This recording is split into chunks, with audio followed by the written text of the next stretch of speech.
নমস্কার, আমি কাশীনাথ বেরা। আমার ইউটিউব চ্যানেলের পক্ষ থেকে সকলকে আন্তরিক শুভেচ্ছা, ভালোবাসা। এবং ইউটিউব চ্যানেলের জানি না, ভালো গুছিয়ে কথাও বলতে পারি না, ভালো বক্তৃতাও দিতে পারি না। তাই আমি আমার ইউটিউব চ্যানেলের গুরুদের কাছ থেকে আমি দেখে দেখে কিছু শেখার চেষ্টা করি। তো সেই গুরুদের অশেষ ধন্যবাদ, প্রণাম। আমি একটা মূলক সেই ভিডিওটা ভালো লাগলে লাইক, শেয়ার, কমেন্ট করবেন। তো চলুন শুরু করে যাক।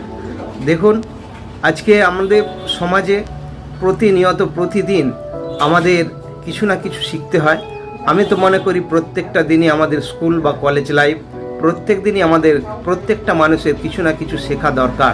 সেটা বই পড়ে হোক, সেটা সোশ্যাল মিডিয়া থেকে হোক, সেটা কোনো মানুষের জীবনের ইতিহাস থেকে হোক। প্রত্যেকটা দিনই আমাদের শেখার আছে, শিখতে হয়। না শিখলে আপনি যদি মনে করেন, যেদিন মনে করবেন আমার শিক্ষা শেষ, তো আপনার চ্যাপ্টার সেদিনই ক্লোজ হয়ে যাবে। তো দেখুন, আমরা প্রত্যেকে কিন্তু সমাজকে বা কাউকে দেব কম আর আশা করব বেশি, এটা হয় না। আমরা যখন দেখবেন বাসে যাই, আমরা কি করি, মানি ব্যাগ থেকে সবচেয়ে খারাপ পচা নোটটা বার করে কন্ট্রাক্টরকে দিই আর আশা করি কন্ট্রাক্টর আমাকে চকচকে ভালো নোট দেবে। এটা আমি কেন আশা করব? আমি তো যেমন দেব তেমন আশা করব, তাই না?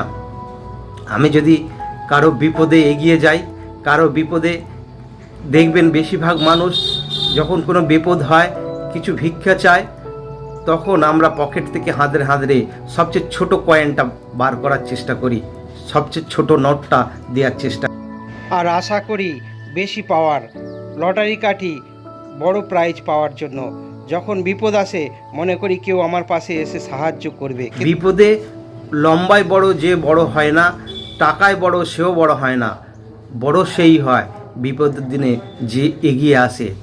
তো আপনি যদি এগিয়ে যান, তাহলে কিন্তু দেখুন, ঈশ্বর কিন্তু ওই লোক দিয়ে না হলেও কাউকে না কাউকে দিয়েও, কারোর মাধ্যম দিয়ে আপনার বিপদেও কিন্তু হাজির করবে, আপনার বিপদটাও কিন্তু উদ্ধার করে দেবে ঈশ্বর। আমি মনে করি আমাদের সমাজে আজকে যে অবস্থা, এই 40 ডিগ্রি, 45 ডিগ্রি, 50 ডিগ্রি হয়ে যাচ্ছে তাপমাত্রা, এটা কিন্তু আমাদের কর্মফল, আমাদের নিজেদের জন্য। আমরা নিজেরা নিজেদের পায়ে কুড়ুল মারছি। কেন? রাস্তা প্রতিনিয়ত রাস্তা তৈরি করছি গাছ কেটে, কিন্তু গাছ লাগাচ্ছি না। কেন?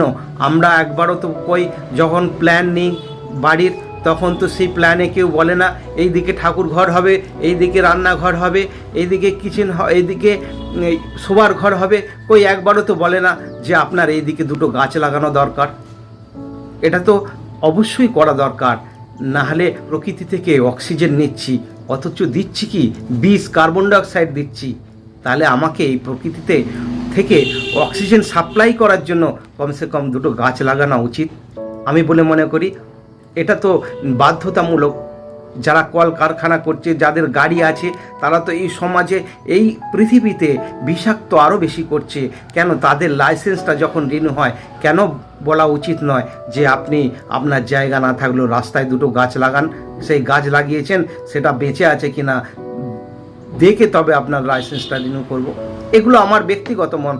দেখুন, আমাদের সমাজে আমরা যেমন দেবো তেমন আশা করব। আমি দেব খারাপ আর আশা করব ভালো, এটা কখনই হয় না। Give and take policy. আপনি দেখবেন এই প্রকৃতিতে কি হচ্ছে না, বৃষ্টি হচ্ছে, সেই বৃষ্টি চলে যাচ্ছে সাগরে, সাগরে আবার সূর্যের মাধ্যমে বাষ্প হয়ে আবার কি হচ্ছে, মেঘ তৈরি হচ্ছে, সেই মেঘ থেকে আবার বৃষ্টি হচ্ছে।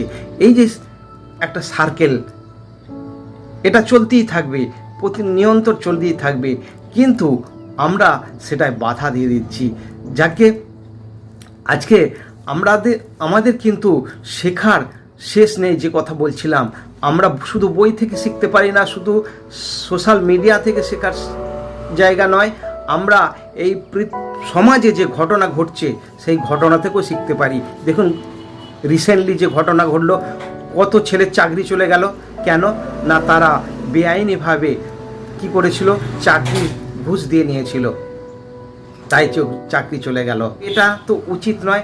এটা কথা আছে, যেমন কাঠ খাবেন আঁকড়া হাঁকবেন। কেন কাঠ খেতে যাব?